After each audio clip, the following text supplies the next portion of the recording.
Hey, good morning, everybody. Welcome to Stonebrooke Live. Happy Mother's Day. We're so glad that you're hanging out with us this morning. To all the moms out there, we are so grateful for you. Happy Mother's Day. We're going to stick around here. We'll be live in 5, but I'm going to stick around here and chat with you guys for a few minutes. Say good morning, say hi. Let us know how awesome your mom is. Post something on the comments about, I don't know, what's your favorite thing about your mom, or what's your favorite thing that she says or does. Guys, tell us about your moms. Tell us about the mother of your kids. We want to know how awesome your moms are this morning. So let's chat. Good morning, Janice. Good morning, Wendy. Hi, Erica. We're glad you guys are here this morning. I do want to mention that we dropped off some mom bombs all over Pulaski County this morning. And then we also were having a contest, kind of a just my mom is the most awesome contest. So we're going to announce those winners at the end of the live stream. These are a couple of the prizes that we have. This is a cookie bouquet, which may or may not have a few cookies missing after I'm done here, but we've got a really cool basket from Drachenfutter. There's an Amazon gift card. There's a photo shoot, a couple of day spa packages. So we've got some really cool prizes for some really awesome moms. We're glad that you guys are hanging out with us this morning. Hi, Natanya. Hi, Adrienne. I'm glad you had fun dropping off the bombs this morning.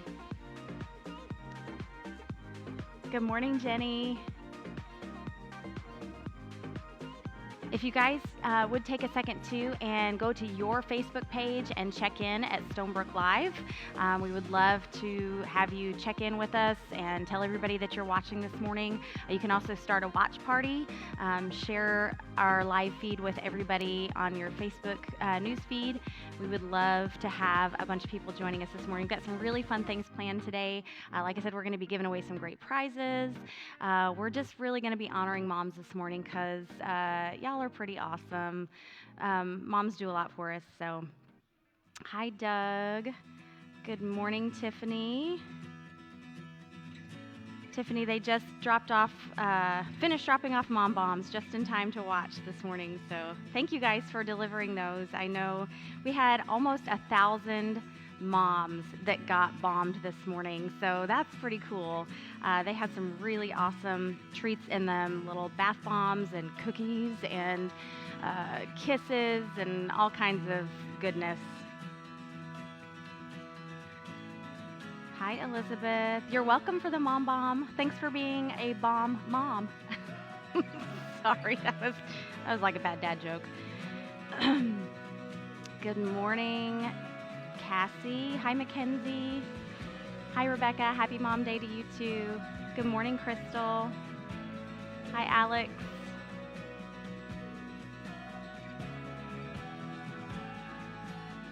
So if you're joining us this morning, we want to know how awesome your mom is. Tell us like a funny mom story, or what's something that your mom always says. Or if you are a mom and you find yourself saying the same things that your mom said, what are some of those things? I remember not too long ago, well, it's been a couple years ago now, and I said something, and as soon as it came out of my mouth, I was like, oh, that was my mother. It happens eventually to all of us. That's just the way it is. Joanne, you're welcome for the mom bomb. Thanks for being awesome.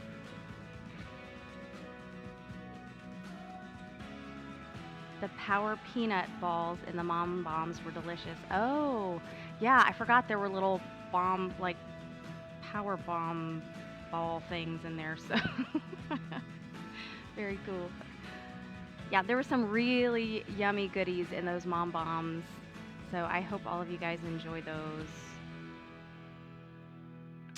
Those power ball things were from Healthy Avenue Nutrition. We tried to get some of our small businesses involved here. So the cookies were from Cookies, that's with a Z. The power balls were from Healthy Avenue Nutrition. There was a gift card from Drachenfutter. Yeah, so lots of really yummy goodies that were in those. Hi, Donna. You're listening for the first time. Thanks for hanging out with us. We're glad you're here this morning. I hope you enjoy it. So let's see. Stick around too. Like I said, we've got some prizes that we're going to give away. We're going to get the stream started here in just a second. Thanks for hanging out.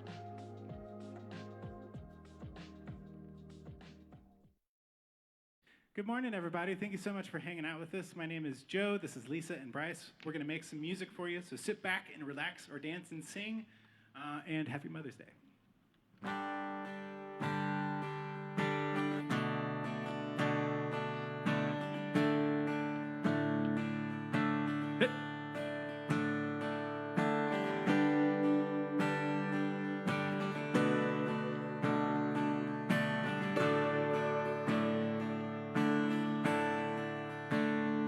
You denied yourself for the sake of love, taking up your cross, laying down your life, never giving up, no matter what the cost. The resurrection love and the power thereof bring me to the cross. Here I find myself in the lane of love. It's what you made for us.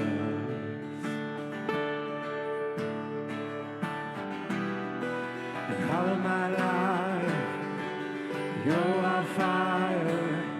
I'm letting the flames inspire. Lay down living all of my journey, living a life of fire. Resurrection love, for the sake of love, bring me to the cross.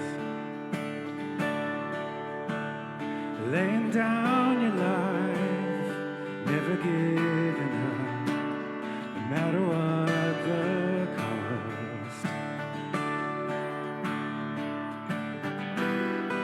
And all of my life, you're wildfire. I'm letting the flames inspire. Lay down living all of my journey, living a life of fire.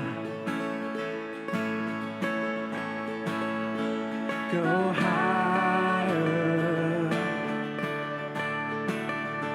go higher, go higher, this fire, go higher.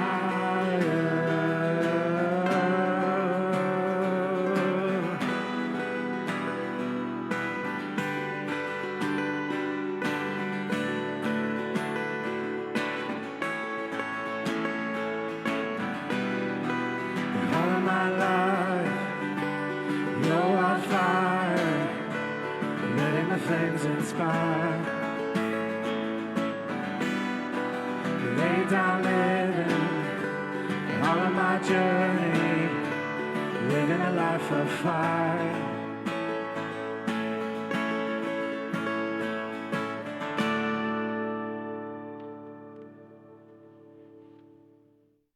Some lunch for my kids. Today I'm adding some rice, and I covered pork in panko and I fried it up. I'm slicing it and then adding it to the bento box. I'm going to add some katsu sauce on top. Katsu sauce is kind of like barbecue sauce but sweeter and has a little bit of a pineapple flavor. I added some edamame and now I'm cutting the cucumbers into flower shapes. I'm making the lunch theme green since it's St. Patrick's Day, so I'm using whatever I had on hand that's green. I'm going to be making some guacamole. I added avocado, garlic, tomatoes, onions, cilantro, and a little bit of lime. And then I'm going to blend it up, add a little bit of garlic salt and pepper. I'm going to add the guacamole in and add some tortillas that I fried up for chips. And for the note, I'm writing Happy St. Patrick's Day. I'm so glad to be spending more time with you. I love you. I hope everyone is staying safe. Bye.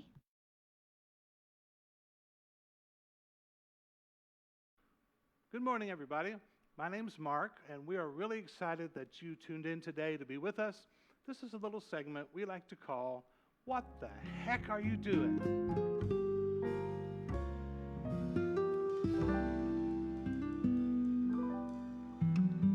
Today is Mother's Day, and we just want to say a big thank you to all the moms out there. Where would we be without you?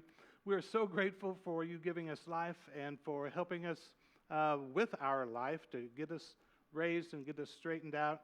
And we just love you so very much. And today we have a very special mom with us that we're going to interview. Her name is Chelsea George. Hey, Chelsea. Welcome to the show Mark. today. Now, you and Tony have a couple of children. And so since it's Mother's Day, we would like to ask you a couple mom questions, especially since you've been home for several weeks with the kids. What are some of the things that just drive you crazy about being a mom? The hard things about, help us guys especially to know, what is it about being a mom that just drives you nuts? In general time, I would say the hardest thing for me is probably balancing everyone's crazy schedules. My kids are only in 3rd and 4th grade, but already they're involved with several things. I'm involved with my things, and I work full time. And then, Sure. Of course, we have Tony's crazy military lifestyle. So just juggling where everyone needs to be. I often think not even cloning me would be enough. There needs to be like 3 Chelseas to run around and get everyone where they need to go to.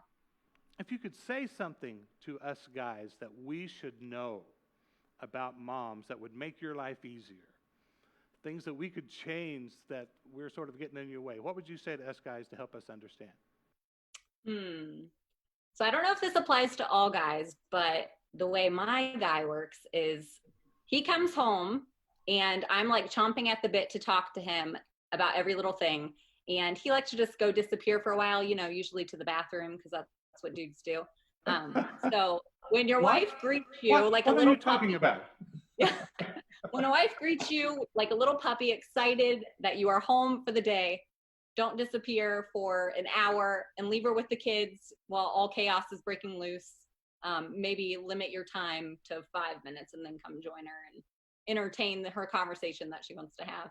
Okay, well, that's good advice. Don't ignore her. Spend some time with her as soon as you get home. Give us those special moments, those things where you're like, I can't stand these kids, but then this happens, and I I remember why now. I want to be a mom. Yeah. I think one of my favorites, and anybody who is a mom to more than one kid, I think can definitely relate to this, is seeing those moments when, especially if your kids are close in age and like to fight like mine do, seeing those moments when they, get along and you see them doing sweet things for each other and treating each other kindly, especially when they don't think that you're watching or paying attention. Yeah. That's pretty cool. And then I think the other thing would be seeing them set some kind of goal for themselves and kind of watching their journey to reaching that goal, whatever that may be, whether it's, something new with sports or hitting their first home run, maybe something like that, setting a goal at school, seeing them maybe kind of struggle with the goal, have some challenges thrown their way and overcome that, and then seeing them succeed is pretty cool. Very cool. One more mom, little part of this. There are moms watching today. There may be single moms, moms that are having relational struggles with their spouse, maybe moms that have lost a child, but they're struggling in various ways. And I know you can't solve everyone's problem with one suggestion, but if there was one thing you could say to struggling moms today on Mother's Day, what would you say to them? Whatever you're struggling with, just take it to God for sure. He understands those struggles. He'll be there for you. Also, don't be afraid to reach out to other moms who, maybe can relate to your struggles, or just somebody who will listen to you. Yeah. Being a mom is not easy. It's not, always rainbows and butterflies like they like to tell you when you're a little girl it's going to be. So we all struggle in some way or another. So find a friend that you can talk to, someone who will listen. And if you need a friend, hey, I'm always here. Cool, that's good advice. This might be a good time for us also to remind everybody out there we have a team of people We call it Stonebrooke Cares. You can actually go to stonebrookcares.com, and we have some great moms on that team that even if it has to be through Zoom, are just ready and waiting to talk with you about struggles. You don't have to struggle alone. You can reach out, and we'd love to help you. People like Chelsea and others will be glad to talk to you.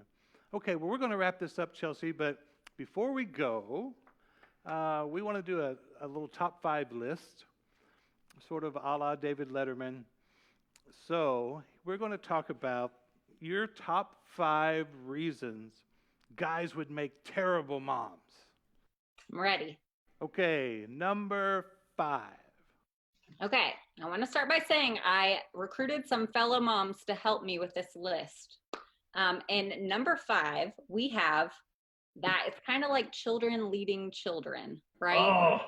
Anyone who has a husband knows that they're usually the ones coming up with some crazy plan, some way that the kids are going to get hurt, some way the kids are going to get into trouble. So the mom, it's our job really to just make sure that everyone stays together in one piece. No major catastrophes happen, and whatever kind of wild thing they've come up with to try and do is kind of kept under control.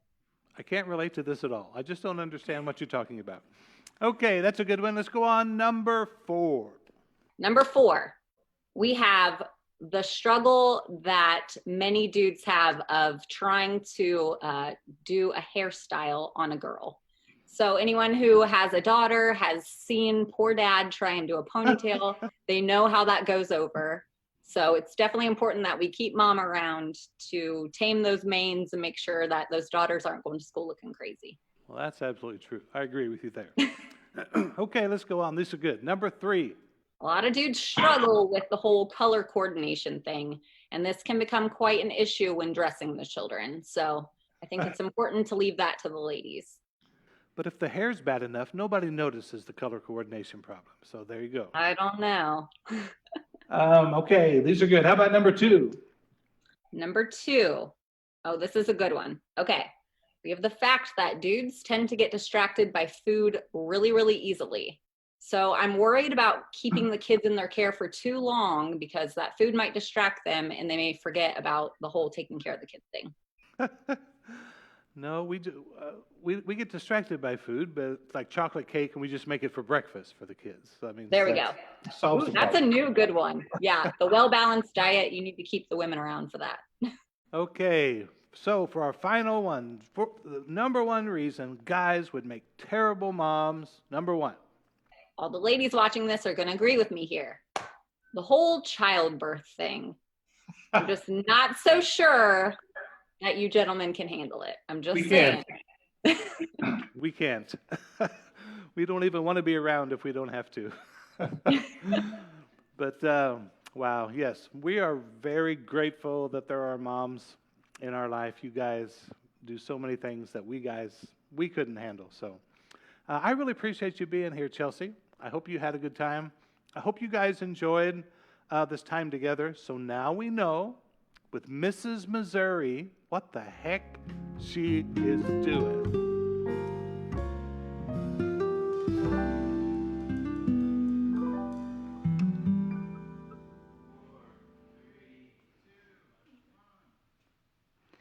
Hey everybody, good morning again. My name is Rachel. I am the Next Steps pastor here. And if you didn't know, we delivered, well, I say we, a lot of people from Stonebrooke Church were involved in delivering almost 1,000 mom bombs this morning to moms all over Pulaski County. We just really wanted to say we think that you're awesome. So if you got one of those mom bombs, we would love to see it. We would love to see you and your kids. Snap a quick selfie of you and your mom bomb, you and your kids, and post it on your page. Tag Stonebrooke Church. We would absolutely love to see what you guys got, what you think of the mom bombs, and just say thanks. You guys are awesome. We really appreciate you, moms. Also, we have 4Pulaski shirts available for you guys to purchase. You can go to 4pulaski.com/shirt, and all the proceeds for these go to our Stonebrooke Cares program. We are trying to help people in Pulaski County as much as we possibly can. So, and they're cool shirts. So if you just want a cool shirt and you want to help out, go to Stonebrooke. What is it? 4Pulaski. Go to 4pulaski.com/shirt and get one of those cool t-shirts. Also, we want to stay connected with you guys. I know it's a little difficult when we're in a virtual world right now, but technology is amazing. And so if you are joining us for the very first time this morning, we would love to know who you are, find out a little bit about you. So you can go to stonebrook.tv/connect and fill out a little connect card. It just tells us a little bit about you. We just want to say thanks for hanging out with us. So you can do that, or you can text the phrase connect card to 97,000. And that little form will pop up on your phone. Take just a second to let us know that you're here and connect with us. We really appreciate it. And thanks again for watching. Mark will be here in just a few minutes with a really cool message. Thanks.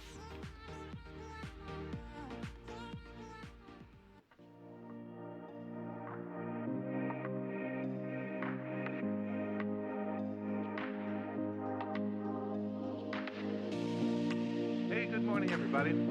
My name is Mark. I'm one of the pastors here at Stonebrooke. I'm really glad that you decided to hang out with us today.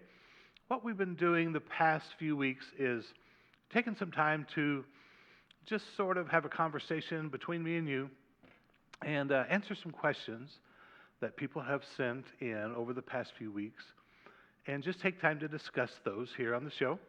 So, and if you have questions, by the way, we'd love for this to be a conversation. I think that's what church should be a little more of. Instead of just somebody sermonizing, let's have a conversation about who God is, what God is like, and how he wants to relate and interact with us. But if you have a question, you can send that in to 415-SB-ROCKS. You can ask anything anonymously. There's just nothing that's off limits. We want to, let's just talk about where the rubber meets the road, the things that really matter in life. And I thought today there's some questions that come to me very often that I thought today, being Mother's Day, and by the way, happy Mother's Day to you ladies out there. We are so grateful for you. And people have questions, since it's Mother's Day, people have questions many times about the role of women in church and what that role can and should be. And so the question sort of ends up something like this: can women be leaders in the church? Like, can a woman be a pastor? Can women speak and teach with men in the room? I know there are many denominations, a lot of churches where women can take care of the kids, but whoa, you can't be up there on the platform teaching men. How horrible that would be. And here's sort of the bottom line: can women do everything that men can do in the church? This can be controversial in some quarters, in some areas, but I think that it's something that we really need to address head on. And religion over the years, which has been basically ruled and governed by men, have come up with some kind of silly interpretations from the Bible that I believe have been very harmful in not only the lives of women and families, but we have neglected 50% of the great leadership that God has placed in our churches. And I just want to address some of this. To sort of start from the beginning, let's go back to Genesis chapter 1. And in this verse in Genesis is the story of creation. And as I often say, whether or not this is historical really doesn't matter all that much. But we have what the author believed that happened at the beginning with God. And it says, God said, let us make human beings in our image, and let's make them like us. Now notice this: they will reign. That's have authority. They, both human beings, will reign over the fish of the sea, basically all that I've created. Then he goes on in the next verse and says, so God created human beings in his own image, just like him. In the image of God, he created them, male and female, he created them. So we see here that God's original intention, his purpose in creating people at all, is we're going to have two individuals, two parts of the species, Just as God is a community, Father, Son, and Holy Spirit, humans are going to be multiple. There's going to be a male, and there's going to be a female, but they are going to be created perfectly equal from the very beginning, and both of them together, living together in community, are going to express who I am. They're going to be my image bearers. So he goes on and says, then God blessed them and said, be fruitful and multiply, fill the earth and govern it. So there it is again, where God is speaking to both of them, giving them authority. Reign, once again, authority, rulership over the fish in the sea, and etc., all the things that God had created on the earth. Excuse me. Now, we go on to chapter 2, and this is where the idea, I was certainly raised with this idea in the church that I grew up, that maybe somehow women have a lesser role, and that they were created for a different purpose than men were, and men are somehow superior. In Genesis 2, it says, the Lord God said, it's not good for the man to be alone. So we get a little more detail on the creation story here, is that, so God didn't create them both at the same time. He created the male first. And then this story comes along, and it says, God says, I will make a helper who is just right for him. In the church I grew up, old-time King James language, they said that women are a helpmeet for men. I thought the word was helpmate, and they were just saying it wrong. But it's actually an Old English word, meet, M-E-E-T, which means suitable. I will make a help suitable for him. And so the implication was that women's role was just to be the assistant. You're just to be the helper. Men are the ones that are actually carrying out the important work of God and the important work of dealing with everyday life, and they're in charge. When they need some help, to do the dirty work, to do the menial labor, do the things they don't want to do, then the women come along and help. And so the idea is that since they're called a helper, they must be less. But God himself refers to himself as our helper. For example, in Hebrews chapter 13, the writer says this, so we can say with confidence, the Lord is my helper. Well, if helper means someone that's less and subservient, are we saying that God is less or subservient? I don't think so.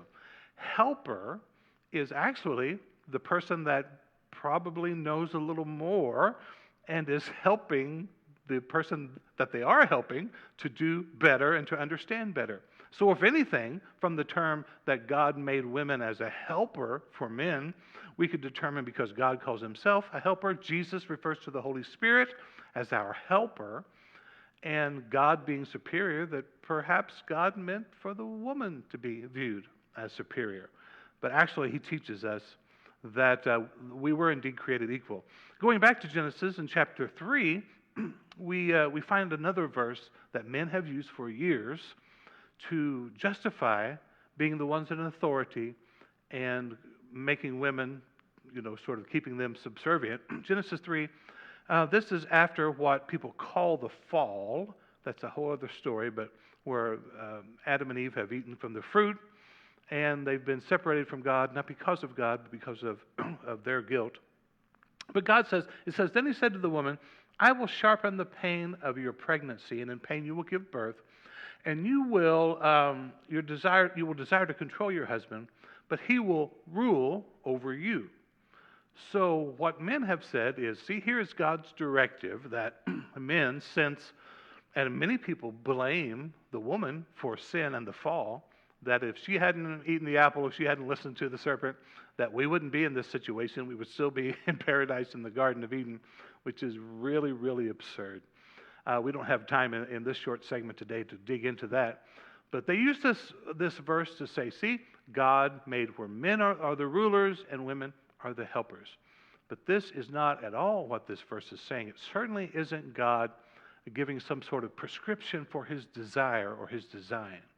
This is something that simply happened because of the fallen state of men, and that they have desired to use their physical power to keep women down.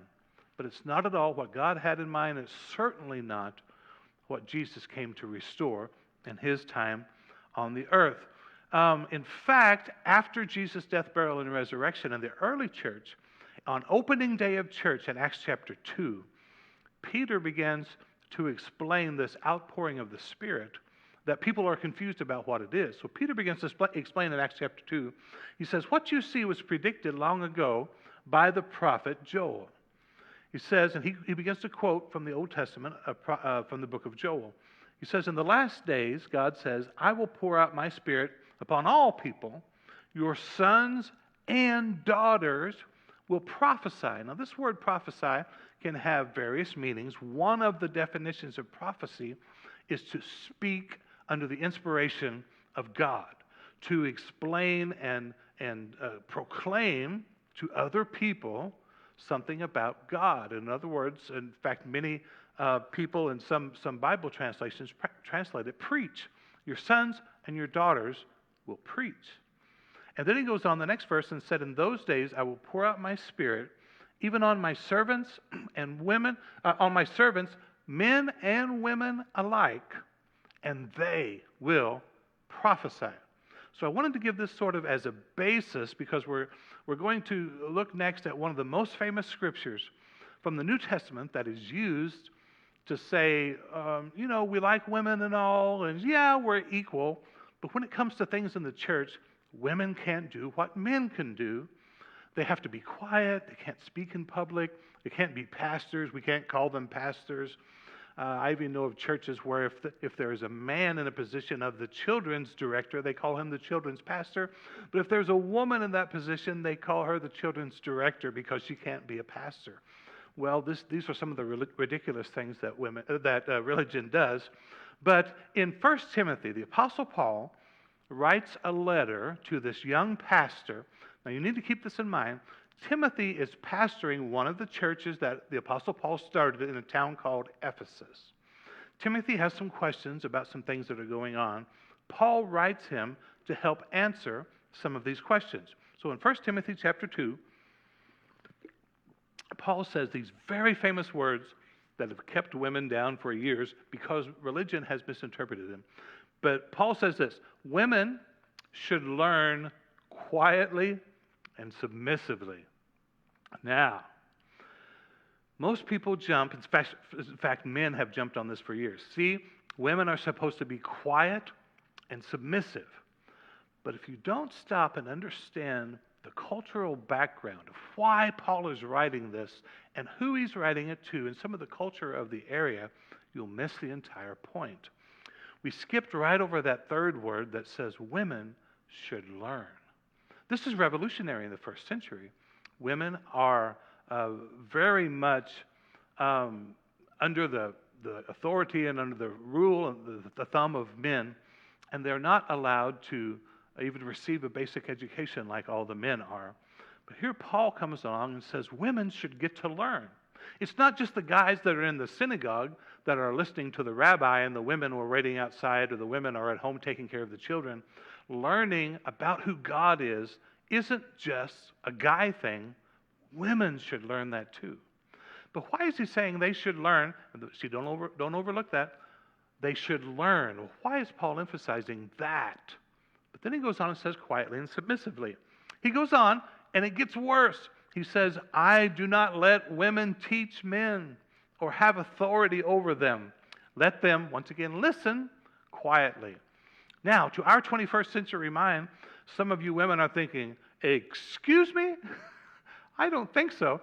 This really sort of jolts us here, and it should jolt us. And religion has twisted this and not gotten to the heart of what it really means. Paul is saying, hey, the women can't teach or have authority. Why is that? He goes on and gives an explanation that really doesn't make sense at first glance. He says, for God made Adam first, and afterward he made Eve. It was sort of implied to me when I was young that the order of importance in creation meant that men were more important than women, so God made Adam first, then he created Eve, so the women are to be subservient and less than. He goes on and says that it wasn't Adam who was deceived by Satan. The woman was deceived, and sin was the result. And it's sort of been presented that, see, women got us into this situation, so they can't be in charge anymore. We're not going to let the women lead. Is that what Paul is saying here? Let me give you some background and what I believe The cultural reason is Paul is sharing this, and it has nothing to do with whether women can lead or teach or be in charge. Because we find from other passages, we read in Acts chapter 2 that Peter said men and women can both preach. We know that there were women that were pastors in the book of Romans chapter 16. Paul lists a woman named Phoebe, who was a servant, a leader in a church that was in her house. He mentions a lady named Junia, that he says she was in prison with me. She was arrested for preaching the gospel just like I was, and he says she was outstanding among the apostles. So he's saying Phoebe and Junia were people who not only had some sort of speaking role, but they had some sort of authoritative role, even calling Junia an apostle.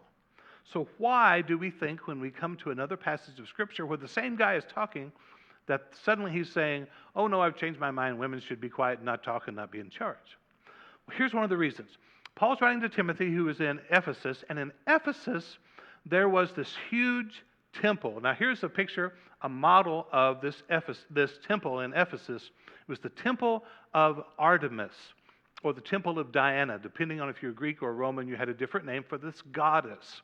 This was one of the 7 wonders of the ancient world. It was huge. It was a big tourist attraction, and people came from all over the world to see it and buy things that were associated with this temple.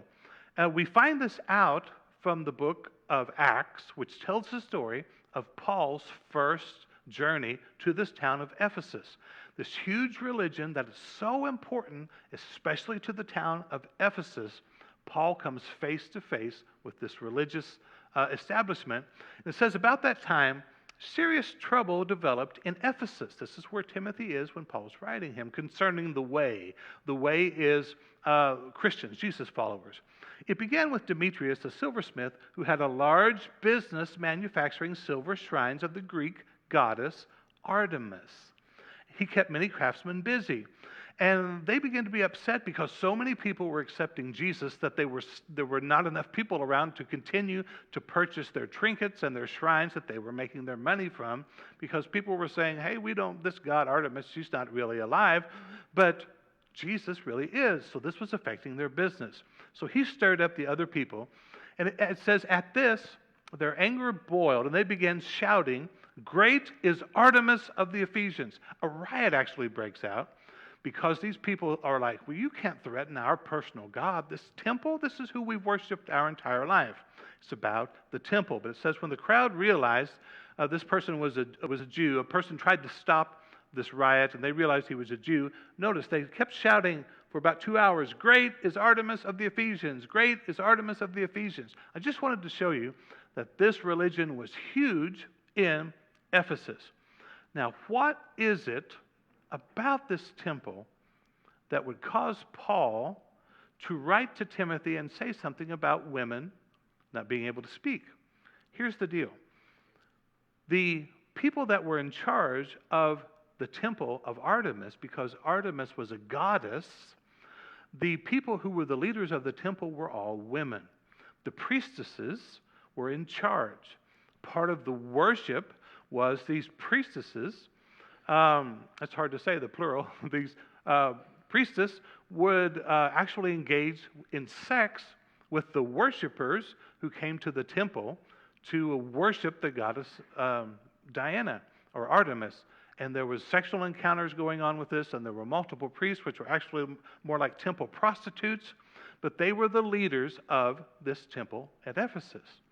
Now, the thing that happened is some of these priestesses accepted Jesus, and they entered into the church at Ephesus.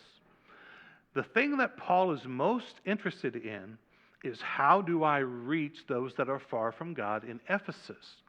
And he wanted to not give the appearance that being a Jesus follower was just like being a Diana or Artemis follower. You come to church, you have sex with the priestess, she's in charge, and that's how you worship Jesus. Paul wanted to make sure that there was a distinction, that that's not what being a Jesus follower was about. So he said, in Ephesus, we're not going to have the women be in charge. I don't think it does injustice to the scripture to say right now, because he says they need to learn. And the reason he gives, he goes on and says, God made Adam first, and afterward he made Eve. And it wasn't Adam who was deceived, the woman was deceived, and sin was the result. What in the world does that have to do with anything, Paul? In the story of Genesis 1, Adam is created first, and God tells him, don't eat from this tree. But Eve, in the story anyway, has not been created yet. God puts Adam to sleep, a rib from his side, Eve is created, and as we go on in the story, we find the serpent approaching Eve with a question about what God has said. Did God really say that? And Eve actually misquotes what God says in the story. What's the point? Adam didn't do a good job explaining and passing on to Eve what God had told him, and the result was a break in their relationship with God. Paul is saying, I don't want that to happen here in Ephesus. These women that are transferring over from being ministers at the temple of Artemis, they haven't had the opportunity to be instructed in the way of Jesus. They aren't familiar with the Old Testament even. They have not learned what they need to know in order to be effective leaders. So for right now, they just need to come to the church, come to the different meetings that you're having, and they need to learn. They don't need to stand up because they've been leaders at the other temple. If we make them leaders now, it will look like Artemis and Jesus are just sort of two different flavors of the same thing. But if they will take some time and learn the way of Jesus quietly for now, without being in charge, then sin and destruction won't be the result. This is not Paul giving a admonition or a rule for all churches, for all time to follow. This is Paul simply writing a letter addressing a local cultural issue that does not apply 21st century Waynesville like it did in 1st century Ephesus. And if we don't believe any of that, let's take Paul's word for it in this final scripture. The book of Galatians, Paul sums it up. This is the bottom line. He says, there is no longer Jew or Gentile, slave or free, male or female, for we are all one in Christ Jesus. Paul sums it all up. Bottom line, you all, when you accept Jesus, we're all the same. God's original intention was that we all understand that we're created perfectly equal. We all are on equal basis with God and with each other. Nobody is subservient to another. Now, because of our love for Jesus and from Jesus, we submit ourselves to one another. We put the will and desires of others above ourselves, and we live to serve them. But that's both men and women. We have been created equal. And as far as God is concerned, the race thing, the status thing, and the gender thing is all a human creation that He has come to eliminate and to reconcile and restore to His original intention, which is we all are equal and we just all love each other. So our time is gone this morning. I hope you got a little bit out of that and give you some things to think about. If you have questions about it, text those in. We'll have an ongoing discussion. We have some good questions coming up for the next couple of weeks. And once again, moms, thanks for all you do. We're so glad that you tuned in today. I hope you have an amazing Sunday.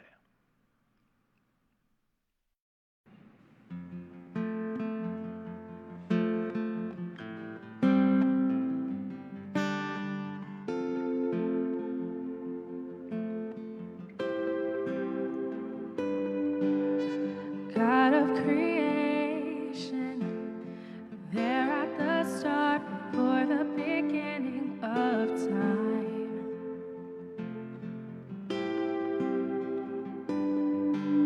With no point of reference, you spoke to the dark and fleshed out the wonder of light. And as you speak, 100 billion galaxies are born in the vapor of your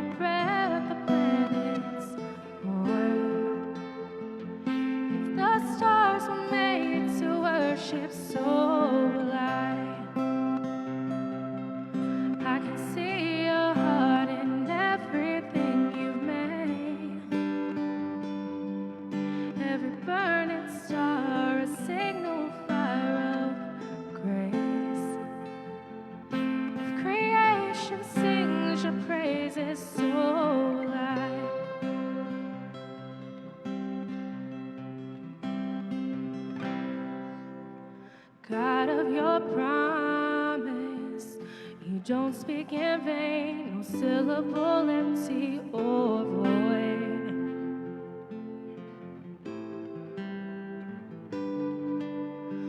Once you have spoken, all nature and science follows the sound of your voice. And as you speak, 100 billion creatures catch the breath, evolving in pursuit of what you said. If it all reveals your nature so alive, I can see your heart in everything you say. Every painted sky, a canvas of your grace. If creation still obeys you so alive,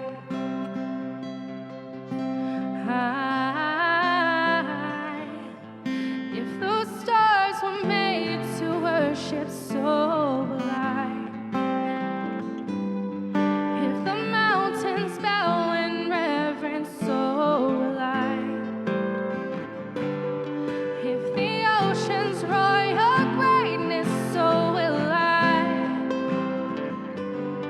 or if everything exists to lift you high, so will I. If the wind goes where you send it, so will I. If the rocks cry out in silence, so will I. If the sum of all our praises still falls shy,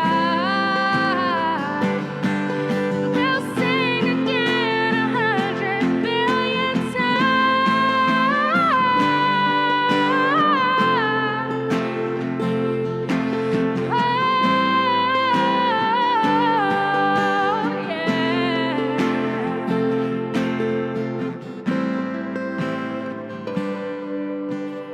God of salvation, you chased down my heart through all of my failure and pride.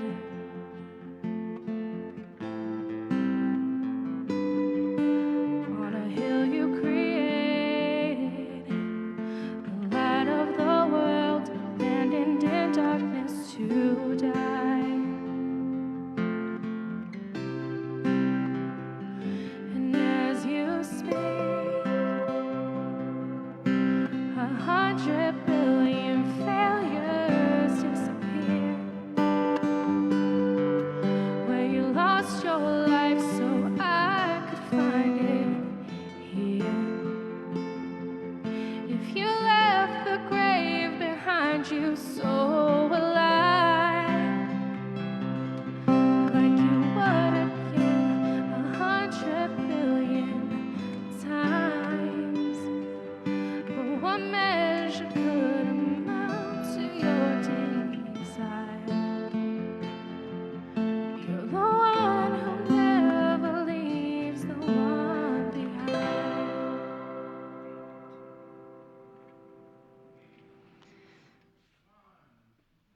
Hey, everybody.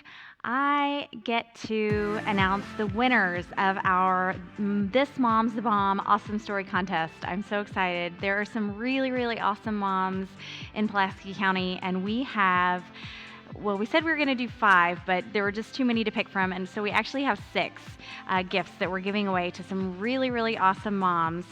So the first one is Melissa Lynch. Melissa, you win the photo shoot with Ashley Morris Photography. So that's really cool.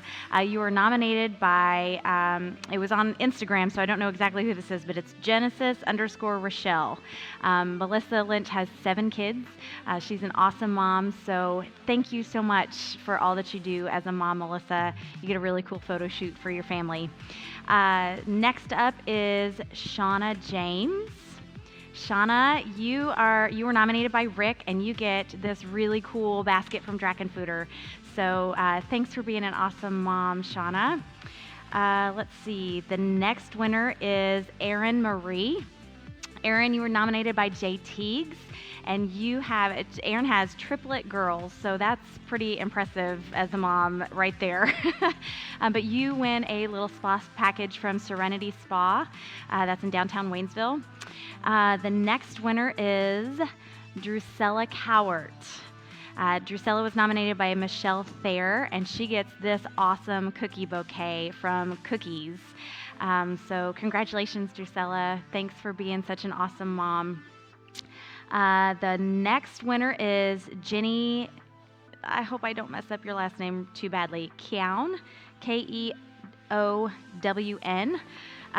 Jenny, you were nominated by Susan Lynn, and you win the Bliss Salon Spa Package. So congratulations, you get to relax a little bit and have some nice mom time. And then our 6, like I said, we couldn't choose just 5, so we had a bonus mom that gets a prize, and that is for Janice Bullitt.